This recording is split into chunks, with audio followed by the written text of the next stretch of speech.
السلام عليكم ورحمة الله وبركاته. بسم الله الرحمن الرحيم. نحمده ونصلي على رسوله الكريم. أما بعد. Brothers and sisters, welcome to our weekly program, Got Questions. Assalamu alaikum, Mufti Abdullah Sahab. How are you? Salam, alhamdulillah. How's everything? Allah's karam, Allah's ihsan. Alhamdulillah. How you been? Good, man. Alhamdulillah. Yo, it's so hot. How's you? heat, Huh? the heat's getting to us. Subhanallah. And we're living in AC, man. Everywhere we go, there's AC. Imagine people that don't have AC. That's correct. That's correct, man. Allahu Akbar. How's your summer program going? What's up? It's good. I literally, right before coming online, I sent an email for the upcoming field trip that we have in 2 days, on Thursday, actually. Interesting. Where do you guys take the kids for trips? So Thursday's trip, we're going to Urban Air in Lake Grove. So that's going to be nice, inshallah. MashaAllah. That's nice. That's nice. It's so important to keep the kids engaged in summer so that post-summer that they have some relationship, some ta'alluq continuous with the masjid. And I think that's the key, is that if you're able to get that large, quantity of kids attached, I know it filters out over the course of the year, but at least some sort of attachment develops, right? So I think this is really, really good. Brother Danny R. Sheikh says, Assalamu alaikum wa alaikum assalam wa rahmatullah. Brother Izwan Haq says, Assalamu alaikum wa alaikum assalam wa rahmatullah. Please, brothers and sisters, if you do have any questions, please do post them up, and inshallah we'll try to answer as many as we can. So what's up with regards to the youth camp itself, like that? You're finishing this week. When is it finishing in your place in Masjid Selden? Next Thursday, inshallah. Next Thursday, alhamdulillah. Okay, that's great. That's great. So what was the basic things that at least you guys planned to have the kids memorize? Meaning it was specific things that you planned this year for the summer? Yeah, I made a whole curriculum outline for every level. Nice. So for different, but we have 3 different periods. We have a Quran period where we focus on Quran. We have a surah and dua memorization period. That's about 15-20 minutes. And then we have Islamic studies curriculum period. The Islamic studies period, we're using the An-Nasiha books that are from the UK. And I made an entire curriculum for each level, what to do per day. So it's a per day curriculum. So it's very, very easily laid out for the teachers. And then we have obviously the surah and dua memorization. We're doing different surahs with the kids, where we teach it to them with tajweed, with proper pronunciation, and we expect the students to recite it back to us the same way. So with regards to the weekend school or curriculum, which one do you prefer or which one have you been using? I know that there was, before we had the Tasheel series from South Africa, and then the Nasiha and Safar as well, right? Yeah, there's Safar as well. There's Nasiha. So I think Nasiha is designed for Monday through Friday or Monday through Thursday maktab, and then Safar is more designed towards weekend school. And then Tasheel is also designed for maktab, but it's a little difficult because it has multiple books. So that's why. So I think out of these 3, An-Nasiha takes it home, basically. Right. So for the daily for the weekends, you think, and with your expertise, has it been Safar or An-Nasiha? So for the weekend in our masjid, they're using something else. It's called Weekend Learning Series or something. Okay. Weekend Learning Academy or series, something like that. That's written by some individuals in the USA. Okay. So and have you also used An-Nasiha as well? We just started using An-Nasiha in our masjid, and the summer camp was the first thing that we are experimenting with. So how did the whole thing go with An-Nasiha with you guys? Good. It's going very well. The teachers love it because it's just one book and it covers the 7 different subjects. Right. But it's up to 8th, right? I think it's up to 8th level. Yes. But the high school and stuff, they if their kids are older and stuff like that, what would be the suggestion for schools?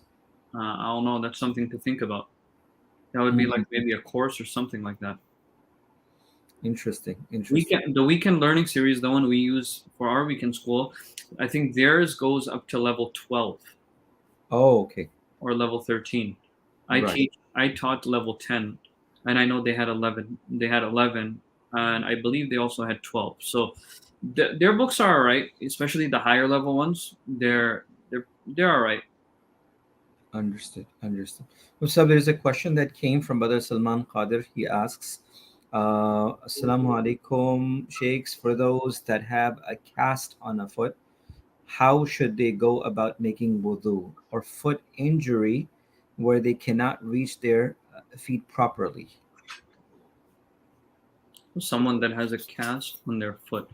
Obviously, a cast is not something that you can take off, Right. right? So in that situation, they would be making masah over it. Right. Correct.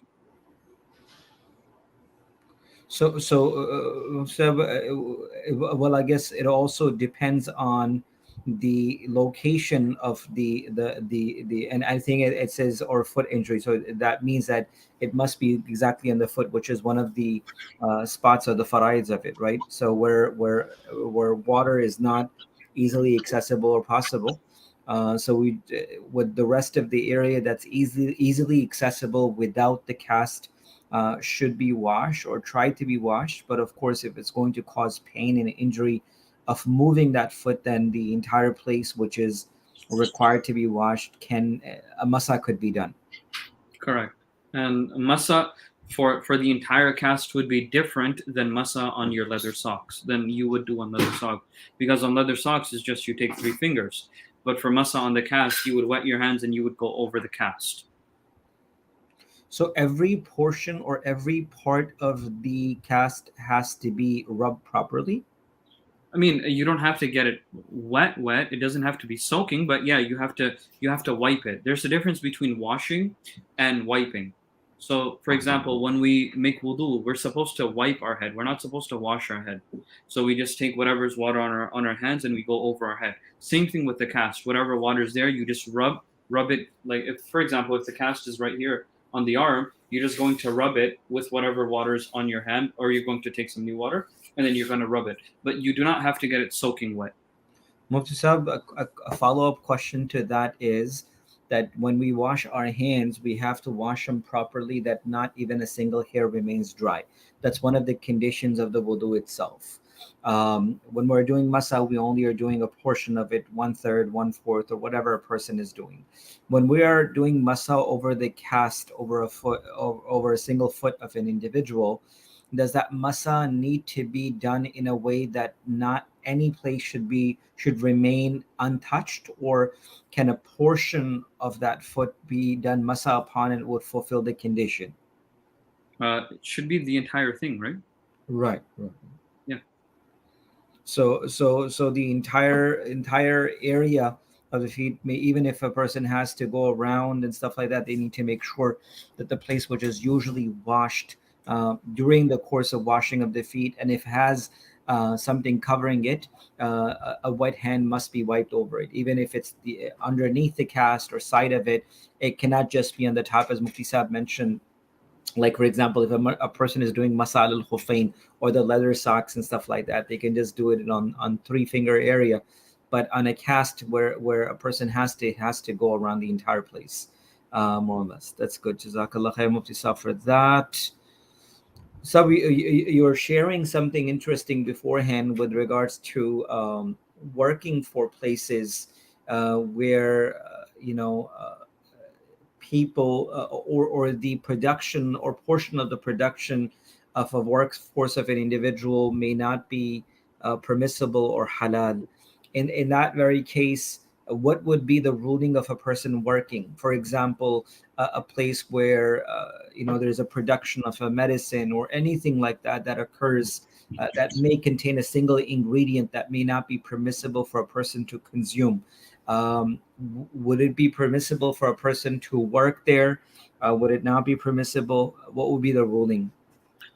So I think there are a few different aspects to this when it comes to a person's income, where a person works, whether it's halal or not halal. There are a few different aspects, and the thing is that I mean, we can give a general outline, but obviously for very, very specific scenarios, the answer might be different. So whatever answer that we're giving here, everyone's specific scenario, it could be different. But generally, the idea for work and your income is that if the company that you work for, or the business that you work for, or your own business, the business structure is permissible in itself. For example, you have a store. The business structure in itself is permissible. Uh, you're selling things and you're making a profit. There's nothing wrong with it. It's actually something good, which the Prophet ﷺ and the Sahaba did. So the business structure or the company or the employer, whatever it is, if the overall structure is permissible, which means that they're not dealing in their overall business is not dealing in something haram. And an example of that would be, it's a very controversial example, but it's an example, very, very straightforward, is conventional banks. They make most of their money off of loans, and obviously taking a loan, giving a loan on interest is impermissible. So that would be a case where we would go into the impermissible area.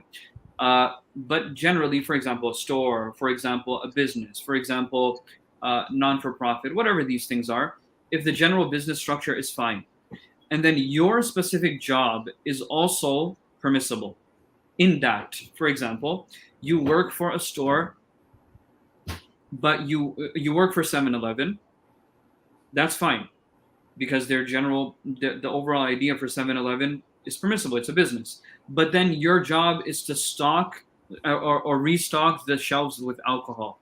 Or your job is to specifically deliver or pick up beer bottles. Or your job is specific with lotto. Then these, because your specific job is impermissible, then obviously your income would be impermissible. That job would be impermissible. So the two things that that I spoke about so far are, number one, the business structure should be permissible, the overall business, whatever you're working for. Then your specific job should also be permissible. So within these, after looking at these, if both of these are okay, if you have a green light from both of these, then your job will be permissible 99.9% of the time. There might be an exception. I can't think of any exception right now. That's why I'm just saying most of the time, these are the two conditions. For example, within the past few hours, I received a few questions regarding this. One of the questions was, can I work for a pharmaceutical company where I have to package medicine, and then some of those medicines contain an ingredient which is called gelatin, and that gelatin is derived from impermissible sources. So the answer to that was, since the overall business structure of the company that you're working for, it's a pharmaceutical company, it's permissible. Your job is packaging, that is also permissible. So we're done with these two things. Now there is the person's question was, there is somewhat of a impermissible aspect that he thought was impermissible, because I will be packaging tablets which contain gelatin. But because you've already gone through 1 and 2, and I would say most of whatever you're packaging is going to be halal, in that situation, it would be permissible for you to work in that specific job. Brother Kevin says, Salaam alaikum. Is it halal for a Muslim business owner to sell lotto and alcohol? My teachers used to say, are you asking a question or are you telling a question? So Brother Kevin, are you asking or are you telling? He's a friend, so I can say that to him. And then he goes, and is it halal to accept donations from them to use?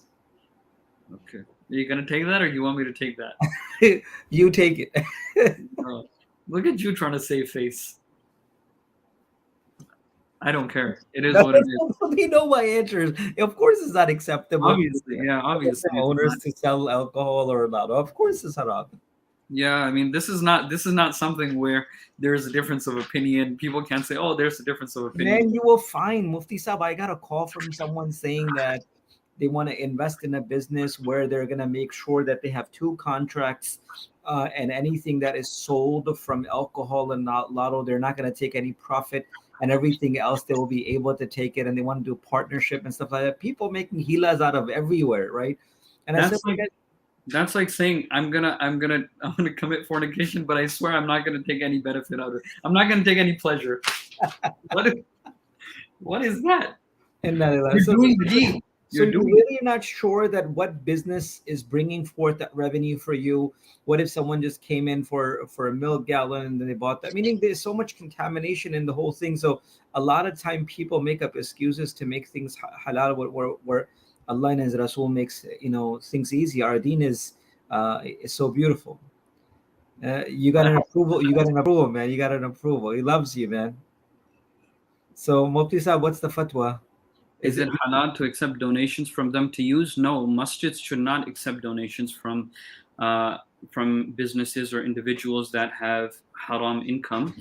All of that income or all of that profit should be donated to the poor and needy without any intention of reward, without any hope of reward, because first the sin was committed where you did something impermissible, and then you gained a profit from it. And then if you try to donate it with the intention of reward, you are basically challenging Allah subhanahu wa ta'ala. It's a very, very serious situation where you have haram money, or when I say you, I'm not speaking about the person that answered the question, that asked the question, but a person, an individual that has haram income, and he says, I'm going to use that haram income to donate to the house of Allah or donate to a good cause, and I hope Allah gives me reward. It doesn't work that way. So any impermissible income, any haram income that an individual receives must be donated to the poor and needy without any intention of reward. Rather, tawbah and istighfar need to be made. Jazakumullah khairan. Well, Sisa, what if someone doesn't know and they had quietly come in, and they had placed the donations, and a person is not really sure, and then they find out later that so and so or some such person had been supporting or donating to the masjid.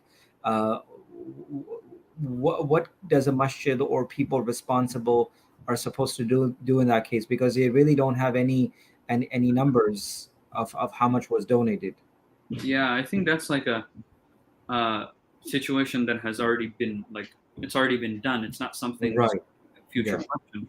So if something something has already been done, there's not much that can be done for it. Mm. Jazakallah khair. Brother Farhan Ahmed says, Assalamu alaikum. The belt for ihram, are there any requirements or restriction? A brother told me that you can't use a regular belt.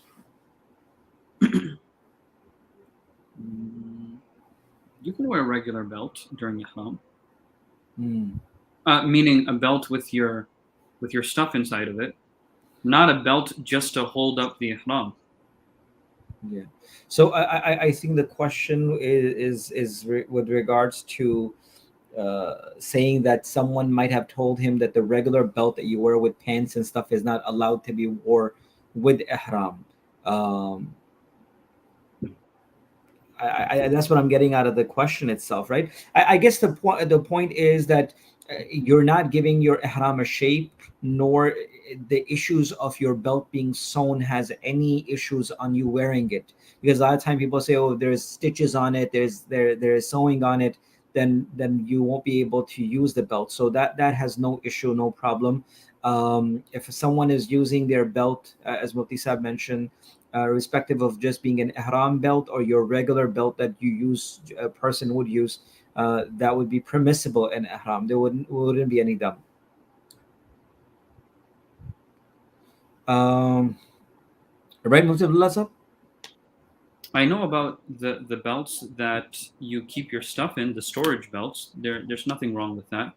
But regular belts that you wear with pants, I'm not sure if that would be allowed, because Would it just to hold up your ihram, right? yeah, I don't know if that would be allowed. Hmm.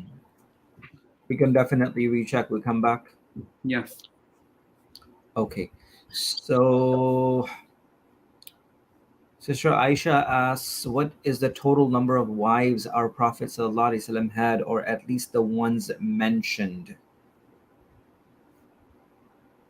I think in most of the kitabs, in the most of the books, we do hear about 11 of them, but there are certain kitabs in certain places where there are other names that have also been mentioned, where the Prophet sallallahu alaihi wasallam had let them go before consummation. And there are certain, but most of the ones that have been referred from the Sunnah or from the Kitabs itself are 11 that have been mentioned in many of the books.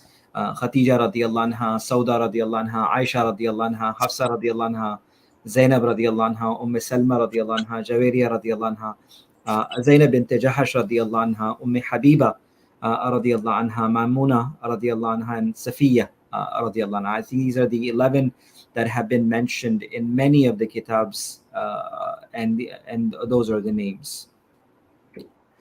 Mufti Abdullah Saab, the question is, Assalamu alaikum, is drop shipping allowed if you don't have ownership of the items being sold? I think this was answered previously by Mufti Muasa a few times in yourself. Yeah. So the thing about drop shipping is that drop shipping is the idea of drop shipping, or the entire structure of drop shipping, is that you do not own the items, nor do you receive the items, nor does your agent ever receive the items. If there's an agent and other people involved, then that's not drop shipping, that's something else. So drop shipping in itself, because you are not receiving the items, there is no qabla, which means that you receive the items and it comes into your control and your ownership, even if it's for a split second. That doesn't happen in drop shipping. Someone says, I want this, you go to another website, or however it's done. You buy it from the other supplier and you ship it directly to them. There is no receiving of the item from you, the middleman. Because of that, since that is a condition when it comes to buying and selling items within Islam, because of that, drop shipping would not be permissible. There are other things where it's not really drop shipping. I believe it's called Amazon FBA, and there's other things where, don't quote me on this, but this is from what I've heard. I haven't done too much research on it, but from what I've heard is that I believe Amazon FBA, or whatever it's called, there you purchase items from a supplier. There is a middleman in between, so your own middleman. They receive the items in a location. Then from there, whenever you get an order, they ship it out. Musab, would that be an alternative to, because as I think remember from Mufti Muazzab's conversation last time was that there was no Sharia compliant drop shipping model available right now in the market. As of the things that is happening around, there wasn't any concept.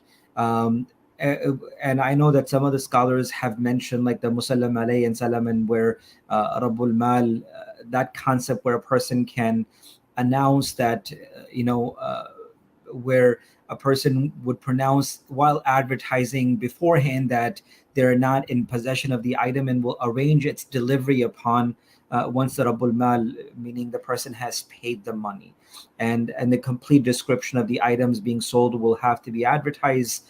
In that case, that could be an alternative. There could be, but I guess the way that they advertise, the way that they market has to be completely different. It cannot just be the normal method of how drop shipping is working in normal market.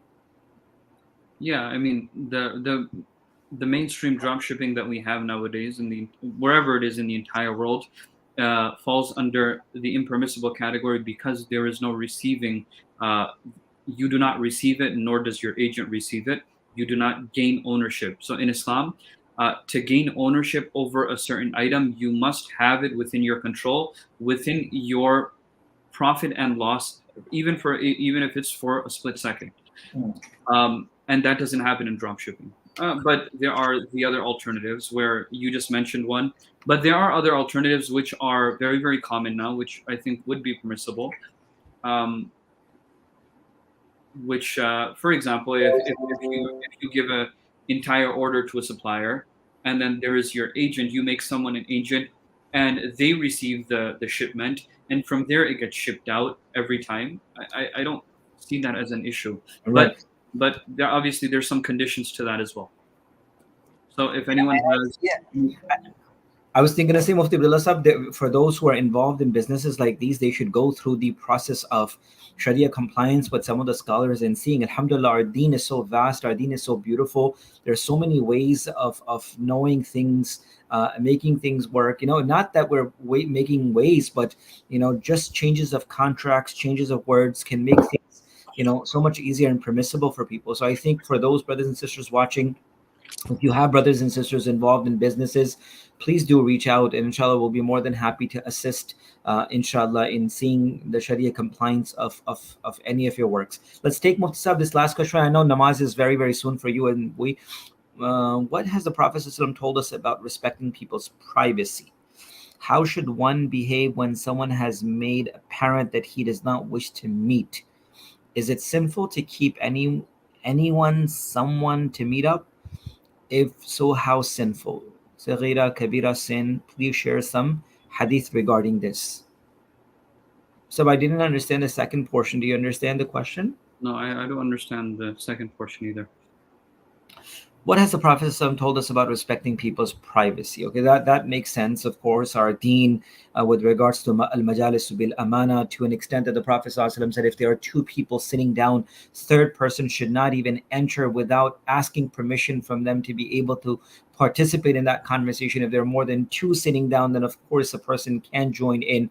So with regards to privacy, our Prophet ﷺ mentioned so much, right? And of course, he himself was known as as-Sadiq and Amin. The titles of Amanat were just not possessions of valuables, but everything. People trusted our Nabi. And these titles of as-Sadiq and Amin were received much before the Nabuwat even came. So that was just a part of his life. He was just a Sadiq and Amin in his life. But with regards to how should one behave when someone has made apparent that he does not wish to meet, correction. Is it sinful to keep pressuring someone to meet up? I mean, kind of So weird. yeah, so let's try to put that statement inside that question. How should one behave when someone has made apparent that he does not wish to meet? Is it sinful to keep pressuring someone to meet up? Oh, privacy in a sense where they don't want to like meet, they want to exclude themselves, they want to stay away, and they don't want to like indulge in conversations with someone, and then someone keeps on pressuring, no, you got to meet up and stuff, taking them out of their privacy, I guess. I think if it's like a specific meeting with a person, and they've expressed their intent of not wanting to meet up, then you need to respect that. But if it's someone like you just see in front of you and you say salam to them, it is wajib to say salam. Actually, it's not wajib to say salam, it's sunnah to say salam, but it's wajib to reply to the salam. So when it comes to situations like that, it would be a little bit different. But asking someone specifically to meet up with another person while the other person doesn't want to meet up, yeah, that's something that should be respected. Definitely respected, but I think with regards to individuals and people, it also depends, right? Sometimes it's blood relationships where you can't just completely cut off, but again, we live at a time where sometimes the privacy and stepping away might be the best option for certain people. I was speaking to someone today, a young man who wanted to cut off ties with his family, and I told him, look, for you to step away for a little bit now might be okay, but don't permanently close your doors for your loved ones, especially your parents, your brothers, your sisters. Sometimes it's important for us to sort of step away because it's you need that comfort zone, you need that point, right? Sometimes it becomes toxic, yeah. Yeah. It's not good. And again, sometimes it's your iman, like it depends on different situations. Yeah. Prophet ﷺ said, man ahabba lillah wa abghada lillah, right? Not in a sense that you're hating someone, but you are loving someone or you're connecting with someone, but you're also stepping away from someone. Sometimes you're giving for the sake of Allah and you withhold for the sake of Allah, and this is the completion of iman as well. So I think it really depends upon situation. But when it comes to blood relationships, please do not permanently close those doors. You may step away. Please respect someone's privacy. Sometimes you need time to heal. Sometimes we need time to heal. And maybe that's the time where staying away might be better than being too close to some individual.